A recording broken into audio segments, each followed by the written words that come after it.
Salve, salve pessoal! Bom dia, boa tarde, boa noite, boa madrugada. Na última semana antes da tão esperada prova do INSS aí, o pessoal tá virando, sugando até a última gota de energia, né, para conseguir garantir a aprovação. E eu tô aqui junto com vocês, tá? Nesse exato momento, 20 para as 2 da manhã, né? Daqui a pouquinho já tenho que me preparar para ir trabalhar. E estou aqui fazendo a minha parte, dando a minha contribuição para a aprovação de vocês. Vamos embora? Esse vídeo de agora é para compensar, né, a falha do infeliz do Periscope, que eu fiz no dia 25 de abril e que não consegui recuperar o vídeo, deu algum pane lá na hora de fazer o download do vídeo para postar no YouTube. E eu só consegui salvar as primeiras 11 respostas de um total de 40 perguntas que eu tinha recebido. Então, nesse vídeo aqui, nós vamos concluir, né, aquela aula. Vou responder as perguntas da 12 a 40, tá bom? Elas vão estar junto aqui no vídeo quando eu postar, para que cada um saiba acompanhar direitinho o que está sendo tratado, tá bom? Vamos embora que o tempo é curto, a matéria é longa e a prova está muito próxima. Vamos lá. Começo pela questão 12, né? Até a 11 está no vídeo anterior, tá? O link vai estar por aqui em algum lugar.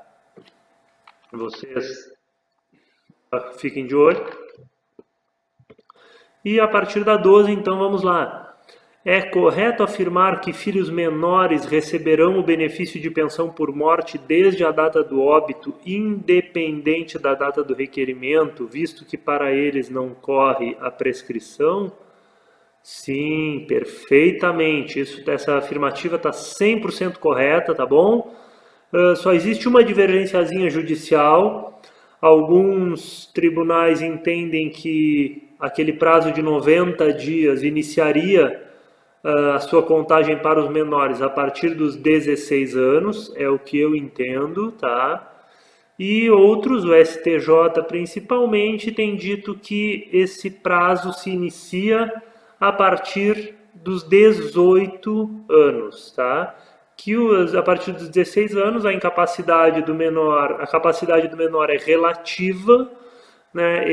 Então ele precisaria de assistência para realizar determinados atos, então ele ainda não pode ser premido pelo tempo, prejudicado pelo decurso do tempo nessa condição, tá? Mas a afirmativa está correta. Filhos menores receberão benefício desde a data do óbito, tá? Mesmo que o requeiram 5 anos ou 10 anos após o óbito, ou 12 anos ou 16 anos após o óbito, certo? Questão 13, aposentadoria híbrida.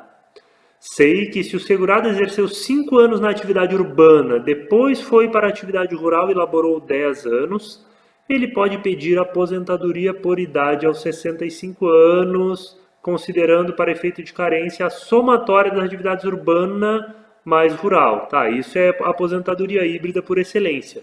Mas e se for o contrário, se ele tiver exercido 10 anos na atividade rural, depois 5 na atividade urbana, ele pode pedir aposentadoria aos 65 e contar com o período de atividade rural na carência?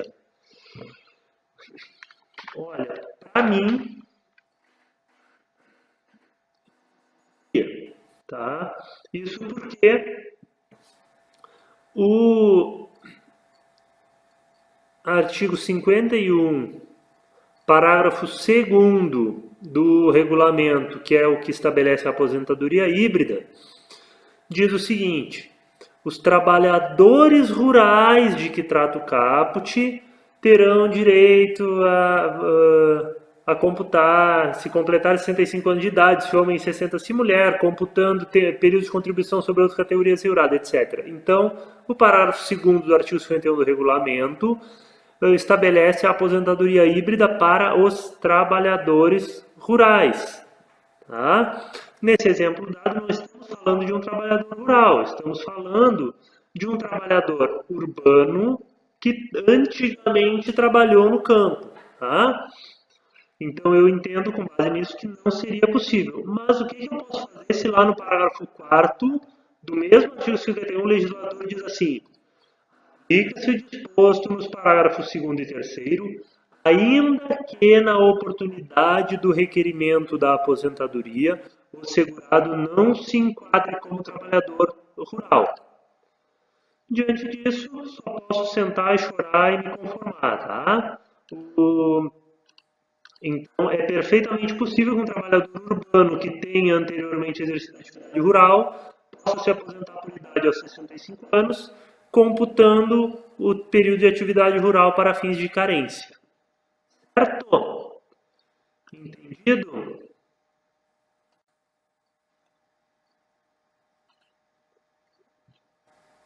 Questão 14. A vedação ao cômputo como carência do tempo rural anterior a novembro de 91, previsto no artigo 26, parágrafo 3º do regulamento, atinge a aposentadoria híbrida por idade ou só se aplica à ATC? Só a ATC, tá? Mas atinge a aposentadoria híbrida por idade. Por quê? Porque nós temos que saber diferenciar carência mesmo, como número de contribuições, de cômputo de tempo rural em número de meses equivalente à carência. Tá? A previsão da aposentadoria híbrida, lá no artigo 51 do regulamento, pressuposto ele se baseia no parágrafo 1º, né? Ele está no parágrafo 2º do artigo 51, mas ele faz referência ao parágrafo 1º, que diz que o trabalhador rural deve comprovar o efetivo exercício de atividade rural no período anterior ao requerimento do benefício. Então ele não tem que comprovar efetivamente carência. Carência, tecnicamente falando, é número mínimo de contribuições. Tá? Para esta finalidade, para os benefícios que exigem número mínimo de contribuições, a aposentadoria por tempo de contribuição, a aposentadoria por idade urbana, a aposentadoria especial, a aposentadoria da pessoa com deficiência, né? E os demais benefícios todos que dependem de carência, tá? O tempo rural o tempo rural anterior a 91 não será computado para essa finalidade, porque era um período não contributivo, né? Mas para fins de aposentadoria híbrida, será sim computado, porque a aposentadoria híbrida tem por pressuposto não a carência como número de contribuições mensais, mas o efetivo exercício de atividade rural por tempo igual ao número de meses correspondente à carência. Ficou clara a diferença? Se não, já sabem, é só chamar.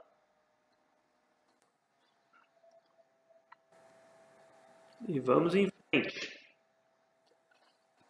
15. O trabalho rural abaixo dos 12 anos, o que é muito comum na prática, não poderá ser computado mesmo se comprovado? Um jovem que trabalhou com os pais no campo até os 16, 17 anos e depois foi para a cidade onde arranjou um emprego formal, não poderá computar esse período anterior aos 16? Uma menina que trabalhe comprovadamente em regime de economia familiar e aos 15 anos sofrer acidente ou adoecer ou engravidar, não terá direito a benefícios?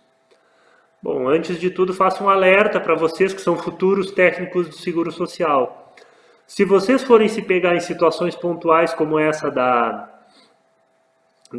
dos exemplos aqui, como essas dos exemplos, né, para questionar alguma norma, vocês vão acabar cortando os pulsos, tá? Tem que ter cuidado com isso, tá bom? Nós vemos diariamente muitas situações aparentemente injustas, às vezes não só aparentemente, né, são realmente injustas, mas a legislação não é impossível que a legislação abarque absolutamente todas as hipóteses possíveis, prováveis, imagináveis ou inimagináveis, né? Aquilo que eu chamo de exceção da nota de rodapé, né? Então, é necessário ter um pouquinho de sabedoria nisso, se indignar sempre, né? Isso faz parte. Quem não fica indignado com algumas coisas que nós vemos no dia a dia é porque não está mais vivo, mas é importante saber lidar com isso e enfrentar, né? Bom, deixando a sessão terapêutica de lado, vamos à questão. A legislação hoje proíbe qualquer trabalho ao menor de 16 anos, salvo como aprendiz aos 14, né? Mas nós sabemos que no campo o trabalhador inicia, a criança inicia a ajudar os pais ali com 7, 8, 9, 10 anos. E não é brincadeira de criança, é trabalhando pesado mesmo, né? Pegando enxada, guiando trator, né? Carregando bicho para lá e para cá, conduzindo o rebanho, né? A criançada pega pesado no campo e não vai poder computar esse tempo? Bom, o STJ já está mais do que pacífico, né? Já está firmada a posição de que a legislação trabalhista e as normas constitucionais que proíbem o trabalho a menores de 16 anos têm por objetivo a proteção do trabalhador, né? Não servem para ser utilizado em prejuízo do trabalhador. Tá? Se a criança efetivamente trabalhou e realmente no campo se trabalha desde muito cedo, é absurdo pretender usar a norma protetiva da Constituição que diz que ela não poderia trabalhar para prejudicá-la e obrigá-la a trabalhar mais tempo depois para conseguir aposentadoria. Em síntese, é isso que diz o STJ, tá bom? Se efetivamente trabalhou, o tempo será computado sim, apesar da norma proibitiva do trabalho nessa idade, tá bom? Ficou claro? Questão 16. No caso do segurado especial que recolhe 2,1% da receita bruta da comercialização, essa GPS servirá como comprovante de atividade rural para todo o grupo familiar, a esposa e o filho maior de 16 anos também? Sim, desde que ambos comprovem que efetivamente tenham participado das atividades rurais, tá bom? A lei classifica o regulamento mais especificamente no artigo 9º, inciso 7º, parágrafo, a linha C, que é segurado especial o cônjuge ou companheiro, bem como o filho maior de 16 anos de idade ou a este equiparado do segurado especial, né, do trabalhador rural ou do seringueiro ou do pescador, desde que comprovadamente tenham participação ativa nas atividades do grupo familiar. Então, a contribuição se aproveita, tá? Sem a menor dúvida, desde que eles comprovem que realmente trabalharam. Não é para a mulher ficar só em casa, para o filho ir para a escola e o pai trabalhar e os três poderem computar esse tempo como tempo rural, tá? Eles têm que efetivamente ter participação ativa nas atividades rurais ou pesqueiras do grupo familiar, tá bom? Questão 17. Como fica a contribuição dos empregados a seu serviço nos casos de consórcio simplificado de produtores rurais, produtor rural pessoa jurídica, cooperativa de produção rural? Tá.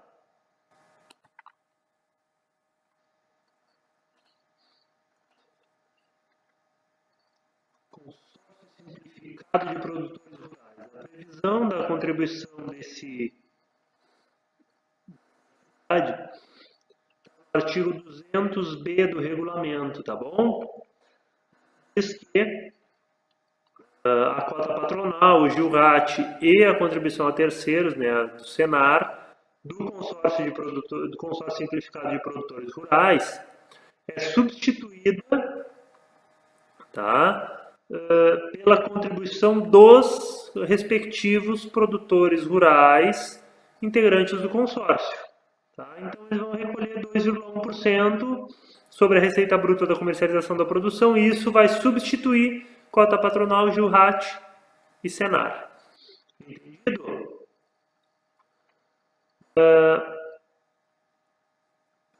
rural, pessoa jurídica, isso está um pouquinho mais abaixo no regulamento, artigo 201A. A produtor rural, pessoa jurídica, é a agroindústria, né? Produtor rural, pessoa jurídica cuja atividade econômica seja industrialização de produção própria ou de produção própria adquirida de terceiros.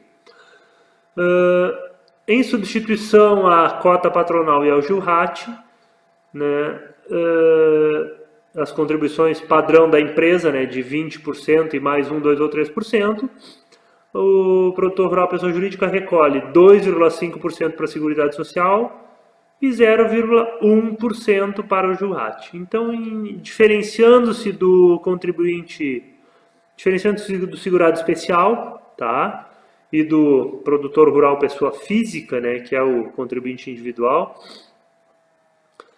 que recolhem 2,1%, o produtor rural, pessoa jurídica, recolhe no total 2,6% a título de cota patronal e GILRAT. E, por fim, a cooperativa de produção rural está lá no artigo 201C do regulamento e diz que as contribuições sobre a remuneração, sobre a folha de salário dos segurados, né, contratados pela cooperativa de produção rural serão substituídas pela contribuição devida pelos cooperados, ou seja, os trabalhadores rurais cooperados vão recolher a sua contribuição normal de 2,1% sobre a receita bruta da comercialização e com isso estará substituída a cota patronal de 20% sobre a folha de salários e o GILRAT de 1, 2 ou 3% sobre a folha de salários. Tudo tranquilo até aqui? Então a questão 18. Caso um segurado obrigatório, trabalhador avulso, deixe de trabalhar um mês e neste mês resolva contribuir como facultativo. Na hipótese dele, a partir dessa data, não contribuir mais, qual será seu tempo de graça? Os 12 meses do trabalhador avulso ou os 6 meses do facultativo? Para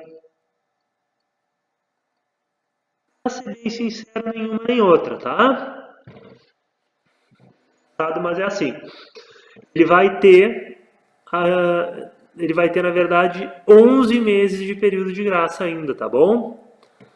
Por quê? Estava usufruindo do seu período de graça de 12 meses, né? E naquele mês como facultativo. Então ele já teria corrido, se ele não tivesse contribuído, ele teria corrido já um mês do período como facultativo, como avulso, né, do período de graça de avulso de 12 meses. Mas ele optou por recolher como facultativo, tá bom. No mês seguinte ele tem ou 11 meses de trabalhador avulso ou 6 de facultativo, né? Se aplica nesse caso o que for mais vantajoso para ele. Isso é uma previsão que está na instrução normativa, não está no regulamento, não está no regulamento nem na lei. Bom, deixa eu ver exatamente aqui.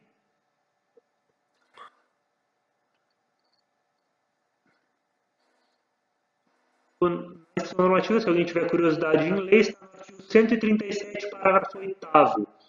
O segurado obrigatório que, durante o gozo de período de graça, de 12, 24 ou 36 meses, se filiar ao regime geral na categoria de facultativo, ao deixar de contribuir nesta última, terá direito de usufruir o período de graça de sua condição anterior, se mais vantajoso. Tá? Com isso, não podemos entender o seguinte, eu tenho 36 meses de período de graça, agora eu vou passar 3 anos recolhendo uma contribuição a cada 3 meses como facultativo. No final, eu vou parar de contribuir e vou ter direito a mais 36 meses de período de graça. Não. Tá? A contagem é essa que eu fiz. O período de graça de 12, 24 ou 36 meses inicia o seu curso ali onde tem que iniciar. E se houver contribuições facultativas no meio do período, não se interrompe essa contagem, tá? Quando ele parar de contribuir como facultativo, se ainda tiver período de graça daquele prazo anterior para ser computado, poderá ser, ou então ele contará os 6 meses como facultativo, o que for mais vantajoso.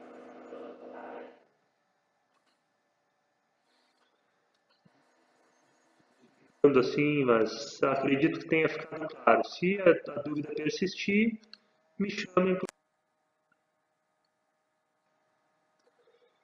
Vamos em frente. Questão 19. A aluna tem várias dúvidas referentes à aposentadoria do professor. Me apresentou 3 hipóteses para que eu avaliasse se as afirmações dela estavam corretas. Vamos lá. Primeira hipótese, uma pessoa que é professor no período da manhã e balconista em uma lanchonete no período da tarde não se aposenta com a redução de professor, pois não exerce a atividade de docência exclusivamente. Essa análise está errada, tá bom? Ao exigir exclusivamente a atividade de magistério, o legislador não está proibindo a pessoa de exercer outras atividades em paralelo, tá? Isso seria um atentado à Constituição, né, que garante o livre exercício profissional, né? Então, o que ele está dizendo, o que o legislador quer dizer ao exigir que seja exclusivo o exercício do magistério é naquela atividade, assim, durante o exercício daquela atividade. Se ele é professor de manhã, né, e cumpriu durante 30 anos esta atividade, ele foi exclusivamente professor durante 30 anos, ponto. Tá? Ele vai poder se aposentar por tempo de contribuição aos 30 anos de contribuição. E o tempo como balconista vai ser uma segunda aposentadoria? Não, não existe acumulação de aposentadorias no regime geral de previdência social. Se ele é professor num turno e balconista no outro, quando ele chegar aos 30 anos de contribuição, o seu benefício será calculado com base na regra do artigo 34 do regulamento. Nesse caso específico, o artigo 34, inciso 3. Tá bom? Vamos à letra B, segunda hipótese. Uma pessoa que é professor no período da manhã e diretor de outra unidade escolar no período da tarde. Este poderá se aposentar com a redução do professor, pois exerceu a atividade de docência, inclusive a de diretor. Nesse caso aí, meus amigos, parece que está havendo um errinho de interpretação, tá, do dispositivo correspondente. Vamos lá, artigo 56, parágrafo 2º do regulamento. Para os fins do disposto no parágrafo 1º, que é o que dá direito à redução do tempo de contribuição para quem comprovar exclusivo tempo de efetivo exercício no magistério, diz aqui que considera-se função de magistério exercida por professor quando exercida em estabelecimento de educação básica em seus diversos níveis e modalidades, incluídas, além do exercício da docência, as funções de direção de unidade escolar e as de coordenação e assessoramento pedagógico. O que quer dizer isso? Quer dizer o seguinte, ali onde o legislador exige magistério, leia-se magistério, direção, coordenação e assessoramento pedagógico. Ele só quer dizer que, incluído no conceito de magistério, estão estas outras atividades. O objetivo disso é basicamente estimular os professores a assumir cargos de direção, coordenação e assessoramento. Eles vinham evitando, muitos professores evitavam concorrer a esses cargos, disputar esses cargos, porque seriam prejudicados no momento da aposentadoria. Isso gerou muita discussão judicial, o INSS levou muito pau nos tribunais, perdeu todas as ações, né, os tribunais reconhecendo o direito a a aposentadoria, né, com tempo reduzido, mesmo no caso de direção e etc. Então foram revistas as normas e agora se reconhece administrativamente esse direito, tá bom? Nesse caso específico, então, da hipótese ali, essa pessoa vai poder se aposentar sim, desde que ela tenha exercido pelo menos 30 anos como professor de manhã, e se ela também foi diretora durante 30 anos à tarde, ou se foi diretor durante 10 anos e professor durante 20, ou se foi coordenador pedagógico durante 10, diretor durante 10 e professor nos últimos 10, poderá se aposentar, tá? Considerando que ele tenha cumprido os 30 anos nas duas atividades, nas duas escolas, na escola da manhã e na escola da tarde, se aposentar, o cálculo do benefício também seguirá a regra do artigo 34, mas nesse caso é o 34, inciso 1, tá? Que se aplica quando o segurado satisfaz em relação a cada atividade todas as condições para a obtenção do benefício. A alternativa C, não preciso comentar, é basicamente a mesma dúvida. Aqui trata de uma pessoa que exerceu durante 10 anos só a atividade de diretor, depois foi 20 anos só professor. Diz aqui que não poderia se aposentar com a redução do tempo, pois não exerceu atividade de docência incluída com a função de diretor. Volto a dizer, incluída ali no sentido em que está ali no dispositivo, não quer dizer concomitante. Ele não precisa ser professor e diretor simultaneamente. Simplesmente o diretor, a função de direção de unidade escolar também será considerada como magistério para fins de aposentadoria. Simples assim. Entendido? Vamos em frente. Joãozinho contribuiu para a Previdência Social durante 10 anos. Essa é a questão 20, tá bom? Foi demitido e ficou 5 anos sem contribuir, perdendo a qualidade de segurado. Finalmente conseguiu um emprego, mas após 5 meses acabou sofrendo um infarto fulminante e bateu as botas. A pergunta: Maria, com 45 anos, casada com ele há mais de 10, terá direito à pensão por morte vitalícia? Traduzindo, a dúvida seria a seguinte: a regra do 1/3 da carência vale para as 18 contribuições necessárias para a aplicação da tabela? Não. Tá bom? Essas 18 contribuições não são, tecnicamente falando, carência. Carência é número mínimo de contribuições para que o segurado faça jus ao benefício. Qual é o número mínimo de contribuições para que qualquer segurado, para que os dependentes, na verdade, façam jus a uma pensão por morte? 0. A pensão por morte é um benefício que independe de carência.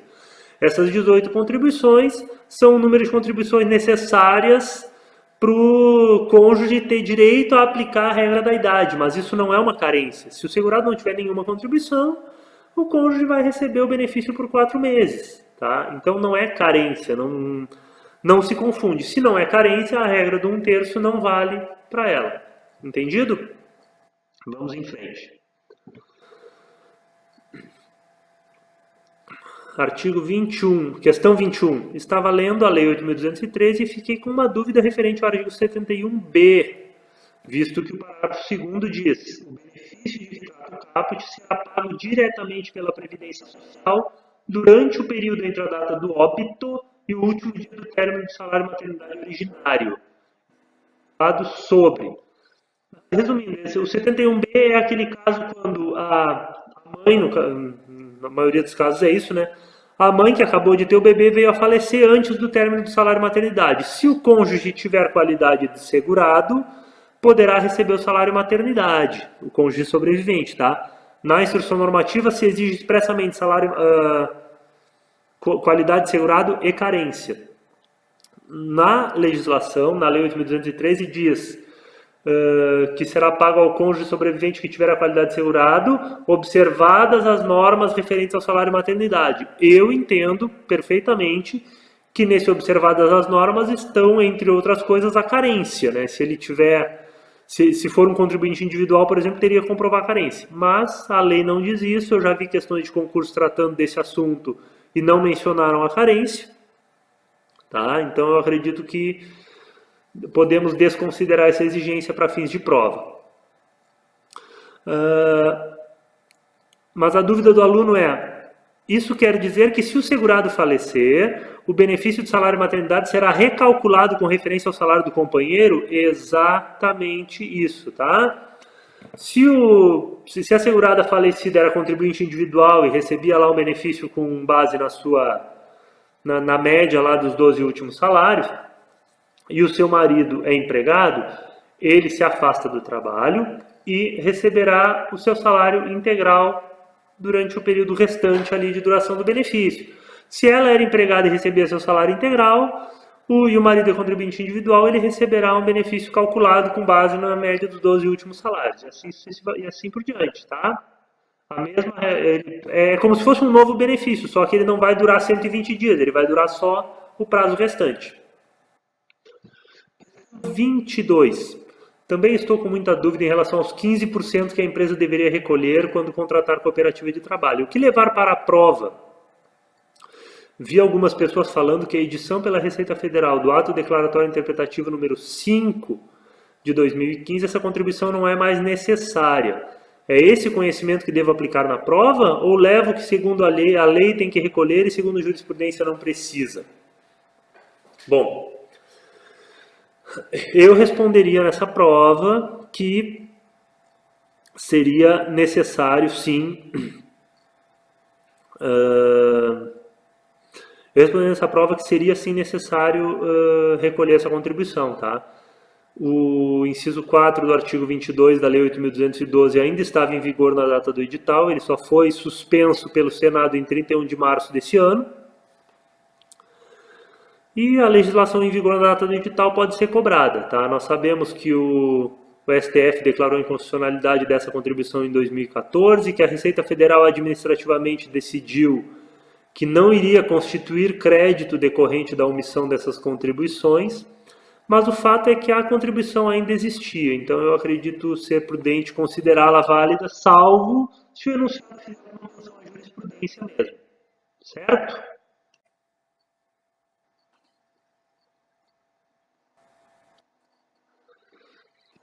3 de um total de 40, vai longe.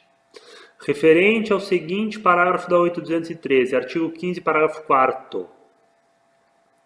A perda da qualidade segurada ocorrerá no dia seguinte ao do término do prazo fixado no plano de custeio da Seguridade Social para recolhimento da contribuição referente ao mês imediatamente posterior ao do final dos prazos fixados neste artigo e seus parágrafos. Deixa eu ver se eu entendi. Em março termina o prazo. Em 15 de abril seria o pagamento da contribuição. Então, a partir de 16 de abril, perde a qualidade segurada.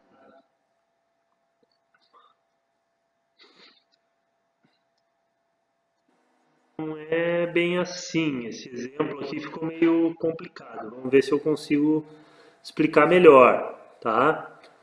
O que seria em março termina o prazo? Vamos supor que a última contribuição recolhida, né, foi referente a março de 2015. Então ele tem um período de graça se esse segurado tiver 12 meses de período de graça, esse período inicia em 1º de abril e vai até 31 de março do ano seguinte, tá? Ele é contado em meses, então o período de graça é abril, maio, junho, julho, agosto, setembro, outubro, novembro, dezembro, janeiro, fevereiro e março, tá?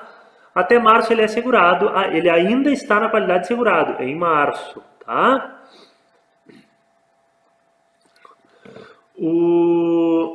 Esse é o término, esse é o prazo final do período de graça fixado no artigo 15 e seus parágrafos, tá? O mês imediatamente posterior ao do final do prazo é abril. E o prazo para recolhimento da contribuição referente ao mês imediatamente posterior ao do final do prazo é 15 de maio. Tá? Especificamente nesse ano, todo mundo aqui sabe que 15 de maio vai cair um domingo. Então, o último dia do prazo seria 16 de maio. Então ele perderia a qualidade de segurado só em 17 de maio. A partir de 17 de maio, isso especificamente nesse ano de 2016, né? Porque 15 de maio cai no domingo, é o dia da prova da INSS, todo mundo sabe que ele cai no domingo esse ano. Tá? Espero que tenha ficado mais claro. O período de graça se encerra em um mês. Podemos contar, então, simplificando a regra, em mais 45 dias para frente, tá? Nesse exemplo dado, se o período de graça se encerrou em março, se o último mês de período de graça foi março, contamos 45 dias depois, então vamos até 15 de maio e está tudo resolvido, tá bom? Questão 24. Qual a redação do artigo 16 da LBPS que vale efetivamente para a prova? Bom, se eu fosse examinador do CESP, eu responderia essa questão com toda a convicção. Como eu não sou, eu já mudei de posição umas 3 vezes a respeito, tá? Mas publiquei no meu blog, publiquei no Facebook, tá bombando a minha consolidação da legislação previdenciária, tá? Que tem por objetivo organizar por tema, né, todas as disposições das leis e do regulamento e da Constituição, né, referente ao direito previdenciário. E lá eu colei a redação que eu acho que realmente vale, tá bom? Simplificando, é a que estava em vigor antes da Lei 13.135, tá? A Lei 13.135 não chegou a entrar em vigor nesse ponto, a 13.146 entrou em vigor depois do edital. Então, os incisos 1 e 3 com a redação que lhe foi dada lá pela Lei 12.470 de 2011, tá bom? Se alguém quiser, tá lá no meu blog ou no Facebook, também tem o link, tá? Para baixar a minha consolidação e lá tô falando do artigo 16, tá bom? Se não me engano, páginas 28 e 29 desse documento. Vamos lá, questão 25. Tem uma dúvida referente ao pagamento do abono anual devido pelo salário maternidade. O valor do abono anual correspondente ao período de duração do salário maternidade será pago em cada exercício juntamente com a última parcela do benefício nele devido. De acordo com esse dispositivo, devo considerar que caso uma segurada tenha um parto em 1º de novembro de 2016, ela receberá metade do abono anual em dezembro, a outra metade no fim do salário maternidade? É quase isso, tá? A regra está bem entendida, só tem um errinho de cálculo aí, tá? Que se o benefício iniciou em novembro, ela vai receber só um quarto, na verdade, né? Do 13º, porque ela vai receber no começo de dezembro a remuneração de novembro e o 13º proporcional. Depois, dezembro, janeiro, fevereiro, aí ela recebe no pagamento de fevereiro, tá? Que vai ser pago no começo de março, os outros 3/4 e o salário do mês, tá? Então é isso, a regra está entendida. Se o salário maternidade migrar cobrir 2 anos, né? Se iniciar em um ano e terminar no outro, ela vai receber 2 parcelas do abono anual. Tá bom? Questão 26, essa está um pouquinho confusa. Produtor rural, pessoa física, pode contratar trabalhadores como CI, como empregados? Sim, não tem nada que impeça, tá? Quais são as condições e especificidades? Não sei, não consegui entender o que quer dizer essa pergunta. Para todos os casos terá que recolher a cota patronal de 20% sobre a remuneração? Não. Produtor rural, pessoa física, não recolhe cota patronal de 20% sobre a remuneração. Produtor rural, pessoa física, recolhe os 2,1% sobre a receita bruta da comercialização da produção e essa sua contribuição substitui a cota patronal de 20% e o GILRAT de 1, 2 ou 3%. Tá bom?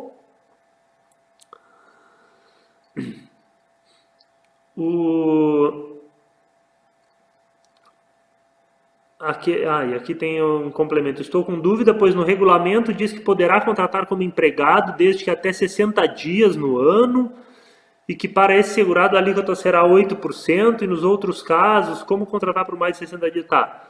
Uma coisa é o trabalhador rural temporário da Lei 5.889, tá bom? Esse pode ser contratado até 60 dias ao ano e a alíquota de contribuição incidente sobre a remuneração dele será de 8% em qualquer caso, independente do valor, tá? O resto é empregado ICI e segue a regra do empregado ICI.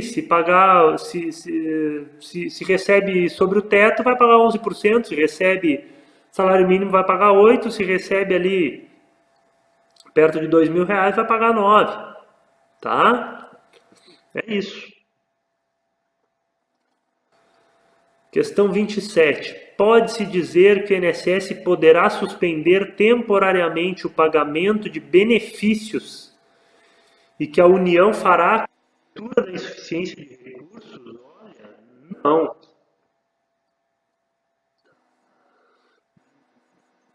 A suspensão do pagamento de benefício. O benefício previdenciário não pode ser suspenso.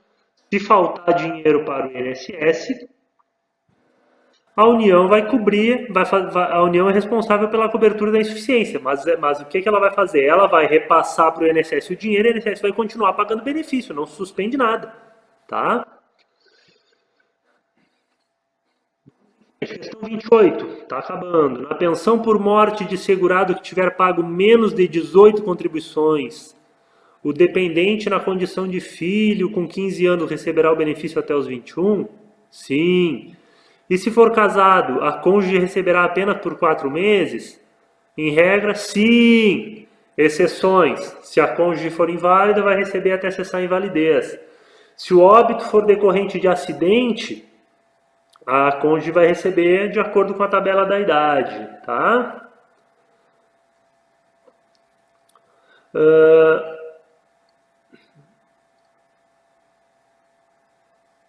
É isso, as exceções são essas, tá? Regra geral, se ele tiver menos de 2 contribuições ou se o casamento for anterior, tiver menos de 2 anos de duração, o benefício por cônjuge vai durar, regra geral, 4 meses. As exceções são essas duas, tá? Se o óbito for decorrente de acidente ou de doença profissional do trabalho, o benefício vai durar o tempo lá decorrente da idade do cônjuge sobrevivente.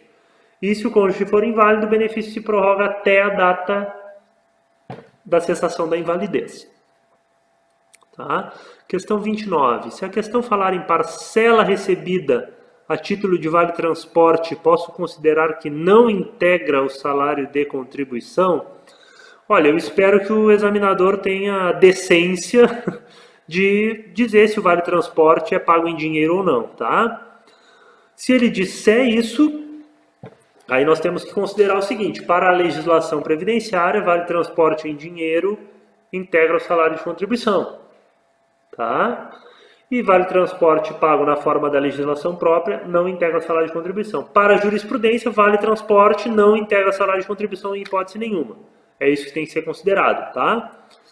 E se a banca não disser nada? Bom, se a banca não disser nada, a gente vota para anular a questão. A gente vai recorrer até o STF, tá? Questão 30. Segurado facultativo não poderá fazer pagamentos pretéritos ao ato da inscrição? Poderá em uma única hipótese restritíssima, tá?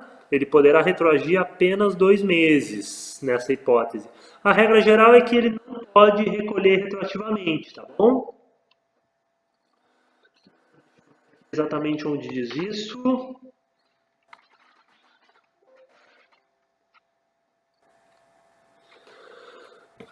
Artigo 11, parágrafo 3º do regulamento. A filiação na qualidade de segurado facultativo representa ato volitivo, gerando efeito somente a partir da inscrição e do primeiro recolhimento, não podendo retroagir e não permitindo o pagamento de contribuições relativas a competências anteriores à data da inscrição, ressalvado o parágrafo 3º do artigo 28. O parágrafo 3º do artigo 28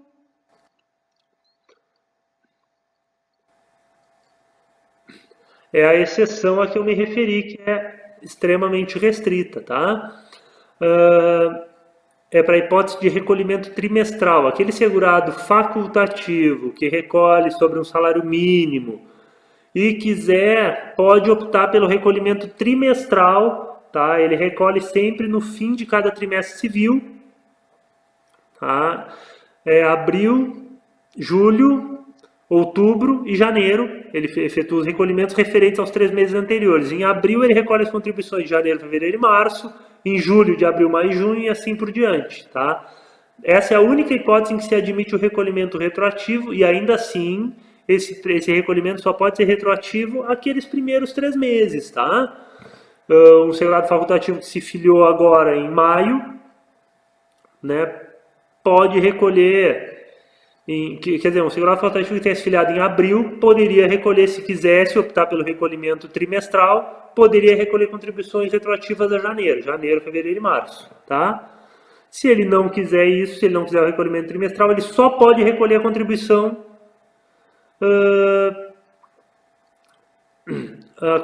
referente a abril, né, que é a referente a março, que é a que ele recolhe ali no ato da inscrição. Claro, são 20 para as 3 da manhã, eu já estou começando a gaguejar.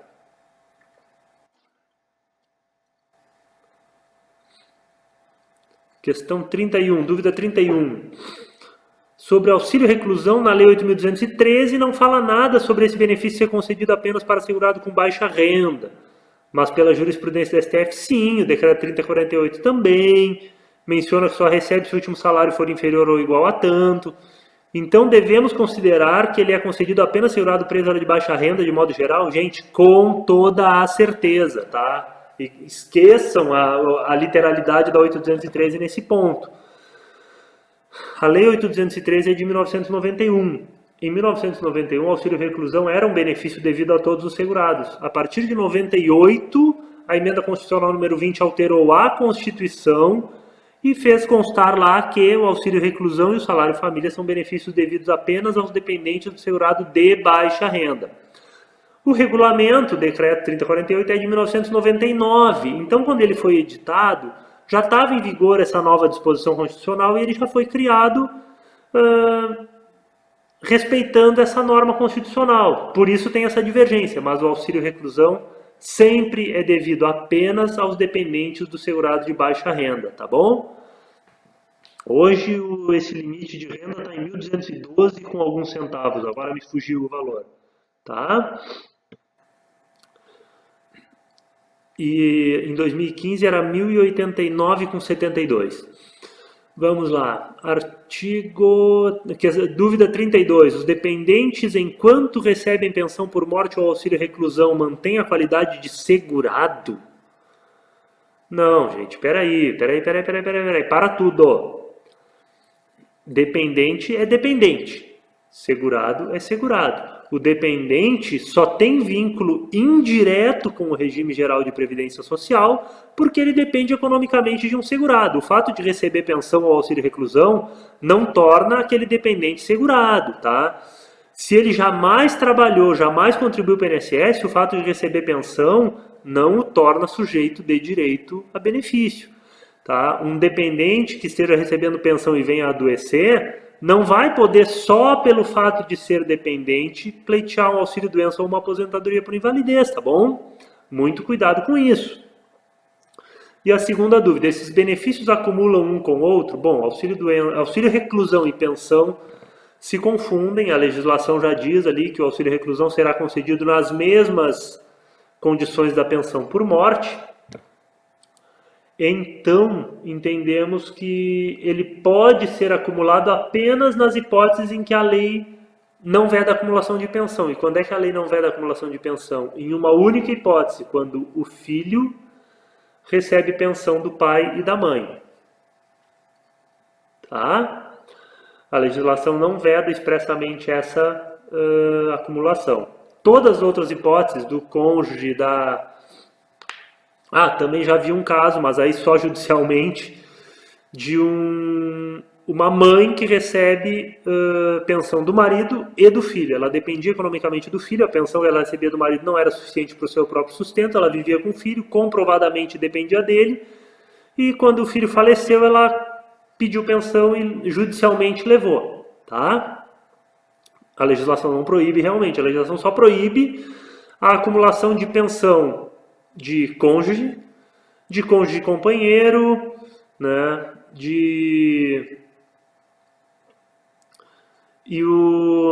então, e esses benefícios acumulam um com o outro? Nesse caso, sim, o filho pode receber a pensão pela morte da mãe, o auxílio reclusão pela prisão do pai, o auxílio reclusão pela prisão da mãe, pensão pela morte do pai, não há problema, tá?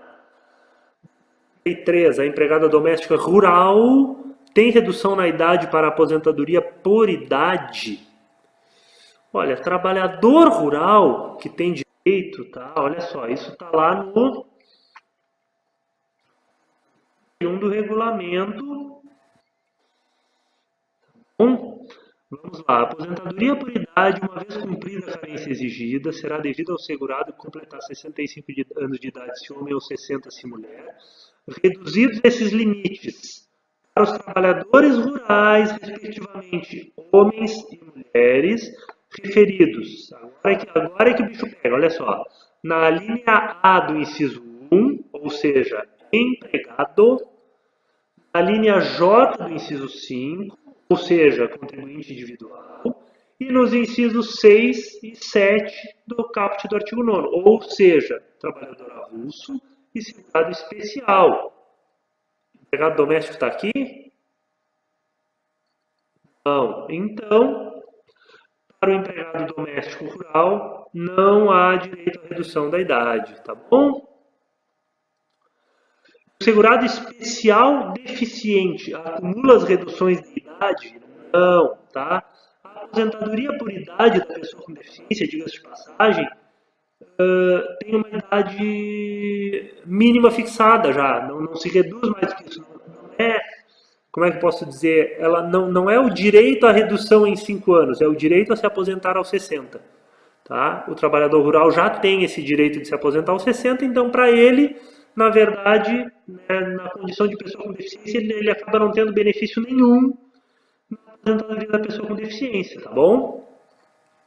O único, entre aspas, bônus que o trabalhador rural com deficiência pode ter está na aposentadoria híbrida. Tá? Nós sabemos que a aposentadoria híbrida é aquela que está no artigo 51, parágrafo 2º do regulamento, que diz que o segurado trabalhador rural poderá se aposentar, computando tempo rural e tempo urbano, né, para poder cumprir a carência, mas nessa hipótese a aposentadoria se dará aos 65 anos. Se ele for pessoa com deficiência, ele tem direito à aposentadoria híbrida com redução da idade. Isso está lá no artigo 70C, parágrafo 2º do regulamento.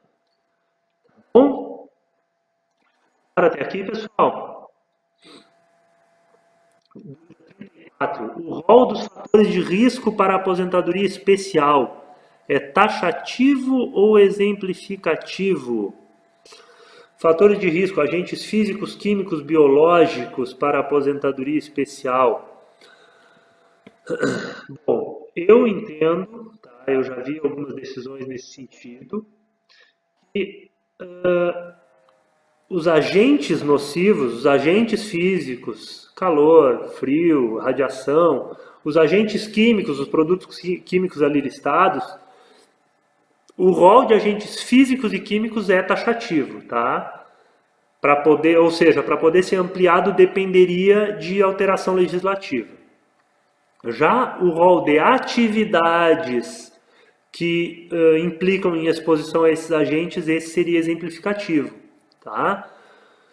A gente está vivendo num mundo cada vez mais dinâmico, as relações de trabalho, cada dia surgem novas ocupações, novas atividades, né? Então a legislação não pode ser tão engessada, né?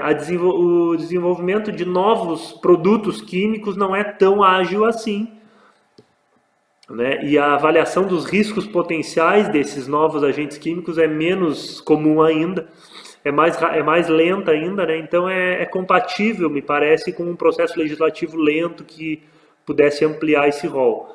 Já as atividades exercidas, não. Né? Um segurado pode exercer uma atividade que não está ali listada dentre as que presumidamente sujeitam a risco, mas ele é capaz de comprovar por meio do PPP que ele está exposto a agentes nocivos no exercício da atividade, então ele pode ter direito à aposentadoria por aposentadoria especial. Tá?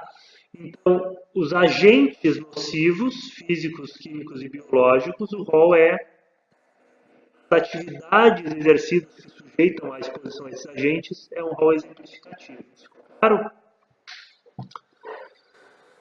Dúvida 35. Na aposentadoria híbrida, o tempo rural também conta para o urbano?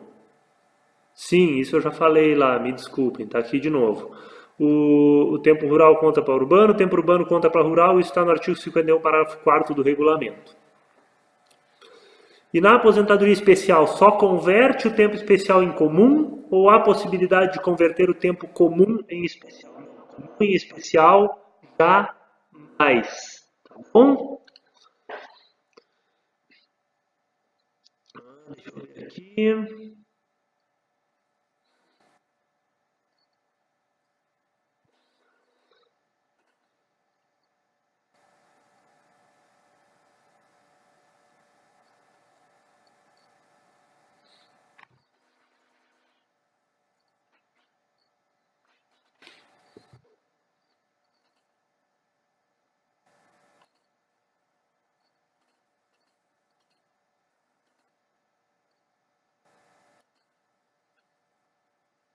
Divertido é que a lei não diz isso expressamente, tá? Mas não há possibilidade não de converter o tempo comum em especial. Isso está subentendido, podemos dizer, do regulamento ali que estabelece as regras para conversão de tempo especial em tempo comum, mas ela não estabelece o contrário. Então, pode, né? Dúvida 36, faltam só mais 5, pessoal, é rapidinho, tá? Prorrogação de 12 meses no período de graça para segurado desempregado só serve para empregado? Eu não entendo assim. Tá bom? Vejam bem, a legislação fala expressamente. Vamos lá ao artigo 13. Mantém a qualidade de segurado independente de contribuições. Inciso 2. Até 12 meses após a cessação das contribuições, o segurado que deixar de exercer atividade remunerada abrangida pela Previdência Social ou estiver suspenso ou licenciado sem remuneração. Deixar de exercer atividade remunerada pode ser empregado, avulso, doméstico, etc. e tal. Né? Contribuinte individual. E nós temos lá o parágrafo 2º que diz: os prazos do inciso 2 ou do parágrafo 1º serão acrescidos de 12 meses para o segurado desempregado. Desempregado só significa sem emprego, que não está trabalhando, não significa necessariamente ex-empregado, né? Pode ser um contribuinte individual que tinha lá a sua empresa e a sua empresa fechou. Se ele for ao Cine e registrar lá a sua situação de desemprego, ou se ele pedir bom, ao seguro-desemprego ele não vai ter direito, ignorem. Mas se ele for ao Cine lá e registrar a sua situação de desemprego, já está cumprida a exigência de registro no órgão próprio do Ministério do Trabalho, ele terá sim direito a essa prorrogação de período de graça, tá bom? Dúvida 37. No caso de pensão por morte, se o filho... imagine que os pais são separados e o pai tinha outra esposa. Se o filho tivesse 5 anos na data do óbito do pai, mas a mãe só requeresse a pensão para o filho quando ele tivesse 15 anos, sendo que a esposa já recebia o benefício desde o óbito. Nesse caso, o filho receberá a sua cota desde a data do óbito? Sim, tá? Ele era menor, ele continua menor, ele ainda não tem nem 16 anos na data do requerimento, então ele vai receber o benefício desde o óbito, sim, tá? Continua aqui, eu vi algo no sentido de que apesar da prescrição não correr contra o absolutamente incapaz, o INSS não pagará 2 vezes o mesmo benefício. Mas não ficou muito claro para mim se é isso mesmo, que nesse caso o menino só receberá a pensão por morte a partir do requerimento. Não conheço essa regra de que o INSS não pagará 2 vezes o mesmo benefício, não vejo razão para isso, tá?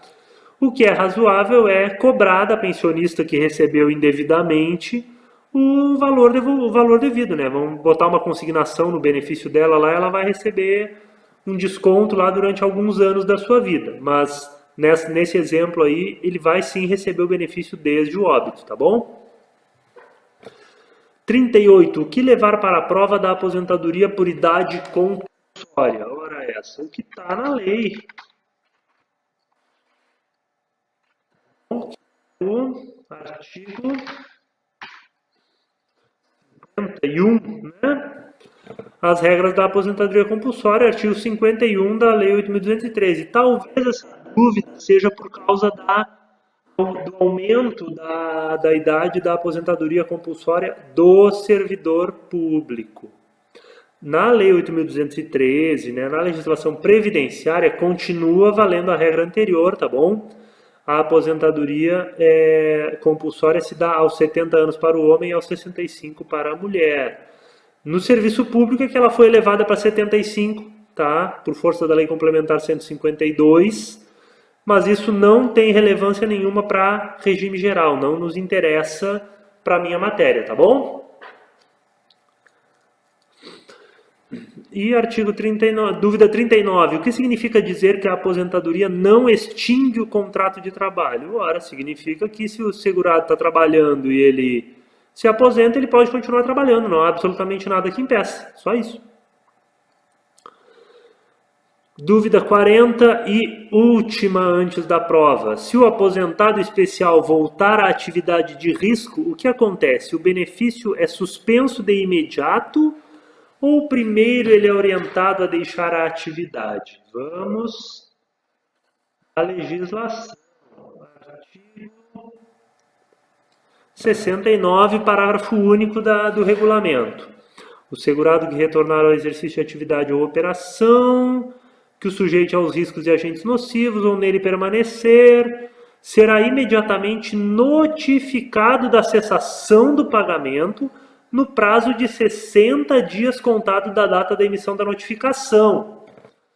Ou seja, ele recebe um te liga, né? O INSS diz para ele, cara, tu não pode continuar trabalhando aí. Tá? Toma aqui, ó, toma aqui essa cartinha. Se tu não sair em 60 dias, teu benefício já era. Tá?